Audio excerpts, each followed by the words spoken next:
ITI skill and education চ্যানেলে সবাইকে স্বাগত। আজকে আমাদের বিষয় কাটিং টুল। তো এই যে টুলসের চ্যাপ্টার, সেই চ্যাপ্টারে আমরা টুলসের বিভিন্ন ভাগগুলো দেখেছি।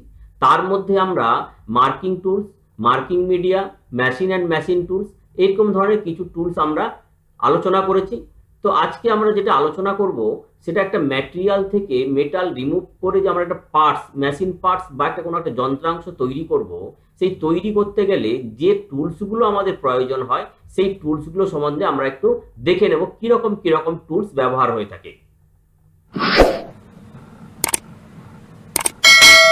এই কাটিং টুলের ডেফিনেশন যদি দিতে হয় আমরা কিভাবে দিতে পারি, a wedge shape and sharp edge device. অর্থাৎ এই যে টুলটার কি না একদিকে ঢালযুক্ত এবং কিনারাতে ধার দেওয়া রয়েছে, that is use to remove excess layer of material from workpiece.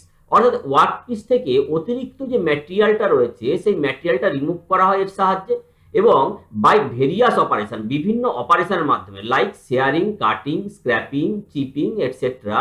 অর্থাৎ এই যে বেঞ্চ ওয়ার্কের জন্য এই ধরনের অপারেশনগুলো রয়েছে, শেয়ারিং, কাটিং কিংবা স্ক্র্যাপিং কিংবা চিপিং, এগুলো সব বেঞ্চ ওয়ার্কের অপারেশন।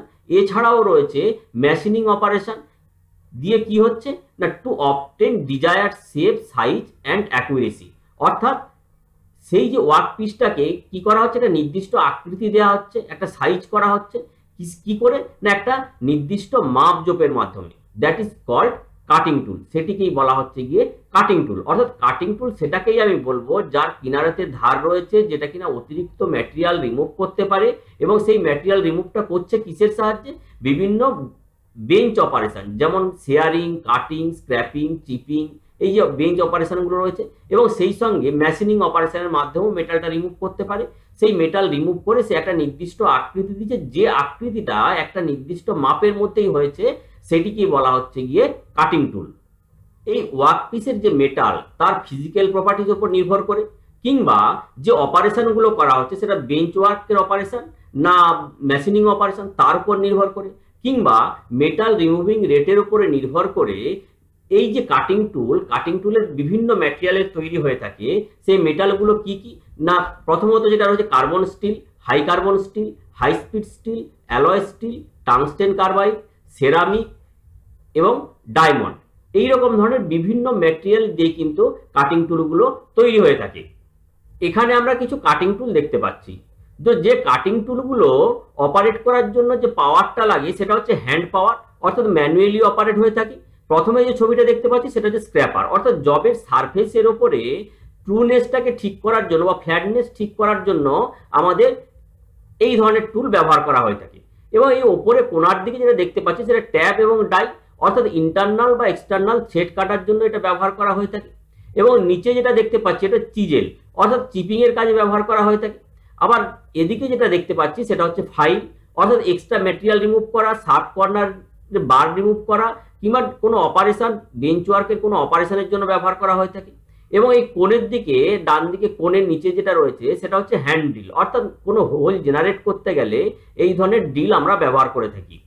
একবারে ডান দিকে যেটা দেখতে পাচ্ছি সেটা হচ্ছে হ্যান্ড রিমার, অর্থাৎ ড্রিল করার পরে সেই হোলের রাউন্ডনেসকে কিংবা ওয়াল সারফেসটাকে ঠিক করার জন্য এরকম ভাবে কিন্তু আমরা হ্যান্ড রিমার চালিয়ে থাকি। আবার একবারে বাম দিকে যেটা রয়েছে সেটা হচ্ছে হ্যাকসো, আমরা কোনো মেটালকে টুকরো করে বের করতে পারি, কেটে টুকরো করতে পারি। তো এই যে বেঞ্চ ওয়ার্কের জন্য যে সমস্ত টুলগুলো, কাটিং টুলগুলো আমরা দেখলাম সেগুলো কি কি না, প্রথমত যেটা রয়েছে chisel, file, scraper, hacksaw, tap, die, hand drill, hand reamer, এরকম ধরনের অনেক কাটিং টুল রয়েছে যেগুলো আমাদের বেঞ্চ ওয়ার্কের সময় ব্যবহার করা হয়ে থাকে। এরপর যেটা রয়েছে সেটা হচ্ছে গিয়ে ইউজ বাই মেশিন পাওয়ার, অর্থাৎ মেশিনের সাহায্যে এই কাটিং টুলগুলো ব্যবহার করা হয়ে থাকে।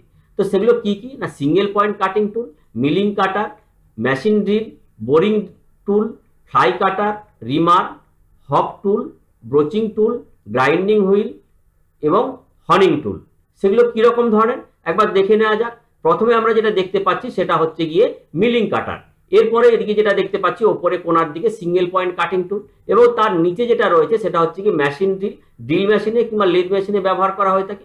এবং তারপরে বাম দিকে যেটা রয়েছে সেটা হচ্ছে বোরিং টুল, এইভাবে বোর কাটার জন্য বা ইন্টারনাল অপারেশন করার জন্য এই ধরনের টুল ব্যবহার করা হয়ে থাকে। এবং একবারে যেটা বাম দিকে যেটা রয়েছে সেটা হচ্ছে গিয়ে ফ্লাই কাটার, বাম দিকের কোনায় আমরা যেটা দেখতে পাচ্ছি সেটা হচ্ছে হনিং অপারেশন, অর্থাৎ এখানে হনিং টুল ব্যবহার করা হচ্ছে। অর্থাৎ এই যে বোরের ভেতরে স্মুথনেসটাকে ঠিক করার জন্য এই ধরনের টুল ব্যবহার করা হয়ে থাকে।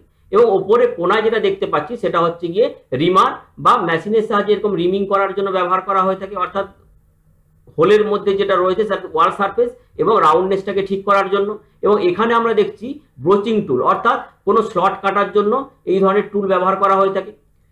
এবং এখানে ওপরে যেটা দেখতে পাচ্ছি, ওপরে এবং তার নিচে যেটা দেখতে পাচ্ছি সেটা হচ্ছে হব টুল, অর্থাৎ গিয়ার কাটার জন্য হবিং মেশিনে এই ধরনের টুল ব্যবহার করা হয়ে থাকে। এবং নিচে যেটা দেখতে পাচ্ছি সেটা হচ্ছে গ্রাইন্ডিং হুইল, এবং এই ধরনের বিভিন্ন ধরনের গ্রাইন্ডিং হুইল ব্যবহার করে আমরা কিন্তু জবের ওপরে সারফেসটাকে স্মুথ করতে পারি। ক্লাসিফিকেশন অফ কাটিং টুল, অর্থাৎ এই যে কাটিং টুল আমরা দেখলাম, এই কাটিং টুলের যে কাটিং এজগুলো রয়েছে সেই কাটিং এজ কটা করে কাটিং এজ রয়েছে তার উপরে নির্ভর করে কতগুলো ভাগে ভাগ করা হয়েছে। যেমন কি প্রথমত যেটা রয়েছে সেটা হচ্ছে গিয়ে সিঙ্গেল পয়েন্ট কাটিং টুল। কি রয়েছে না, such cutter have only one main cutting edge, একটি মাত্র cutting edge that participate in cutting action at A time, অর্থাৎ যখন মেটাল কাটে ওই একটা এজই কিন্তু মেটাল রিমুভ করতে থাকে, সেগুলোকে বলা হচ্ছে সিঙ্গেল পয়েন্ট কাটিং টুল। উদাহরণের মধ্যে কি রয়েছে না, টার্নিং টুল, বোরিং টুল, ফ্লাই কাটার, স্লটিং টুল, অর্থাৎ এইচএসএস টুল বিট গুলো যেগুলো আমরা দেখেছি সেই টুল বিট গুলো বিভিন্ন ফর্ম করে বিভিন্ন অপারেশনের জন্য বিভিন্ন মেশিনে আমরা ব্যবহার করে থাকি। সেগুলো এইচএসএস টুল বিট হতে পারে বা কার্বাইড টিপ হতে পারে, কিন্তু সিঙ্গেল পয়েন্ট। দ্বিতীয়ত যেটা রয়েছে double point cutting tool. As the men implies this tools contain two cutting edge, cutting edge কটা না, দুটো cutting edge that simultaneously participate in cutting action at a pass, অর্থাৎ একবার যখন রোটেশন হয়, রোটেশনে কাটে ম্যাটেরিয়াল, তখন দুটো এজই কিন্তু একই সঙ্গে কাটতে থাকে। তো সেরকম ক্ষেত্রে হলে সেগুলোকে বলা হচ্ছে ডবল পয়েন্ট কাটিং টুল। উদাহরণ কি না, common metal cutting drill that has only two flute, অর্থাৎ ডবল ফুটের যে সমস্ত ড্রিল বিটগুলো সেগুলোই শুধুমাত্র হচ্ছে গিয়ে ডবল পয়েন্ট কাটিং টুল, তাদের দুটো মাত্র কাটিং এজ রয়েছে। এরপর যেটা রয়েছে সেটা হচ্ছে গিয়ে multi point cutting tool. This tools contain more than two cutting edge, অর্থাৎ দুটোর বেশি রয়েছে, that can simultaneously remove material in a single pass, অর্থাৎ একবার রোটেশন করলে সমস্ত যে টিথগুলো রয়েছে সব টিথগুলোই কিন্তু at a time material remove করতে পারে। এর মধ্যে কোনগুলো রয়েছে না, মিলিং কাটার, ব্রোচ, গিয়ার হবিং কাটার, গ্রাইন্ডিং হুইল, এই ধরনের কিছু কাটার রয়েছে যেগুলো মাল্টি পয়েন্ট কাটার, অর্থাৎ অনেকগুলো করে কাটিং এজ রয়েছে। এখানে প্রশ্ন হলো গিয়ে ড্রিল কি মাল্টি পয়েন্ট কাটিং টুল না ডবল পয়েন্ট কাটিং টুল? এই যে ডবল পয়েন্ট কাটিং টুল, অর্থাৎ দুটো ফ্লুট রয়েছে, দুটো কাটিং এজ রয়েছে, এইরকম ধরনের ড্রিলগুলোই কিন্তু শুধুমাত্র ডবল পয়েন্ট কাটিং টুল। কিন্তু যখন স্টেপ ড্রিল হয় কিংবা ফ্লুটের সংখ্যা বেশি হয়ে যায় তখন সেগুলোকে বলা হচ্ছে গিয়ে multi point cutting tool.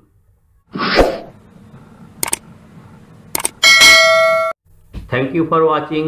Thank you to all. Where from I collect this theory and photos. Please like, comment, share and subscribe my channel. চ্যানেলটি সাবস্ক্রাইব করা থাকলে পরবর্তী ভিডিওগুলো পেতে সুবিধা হবে।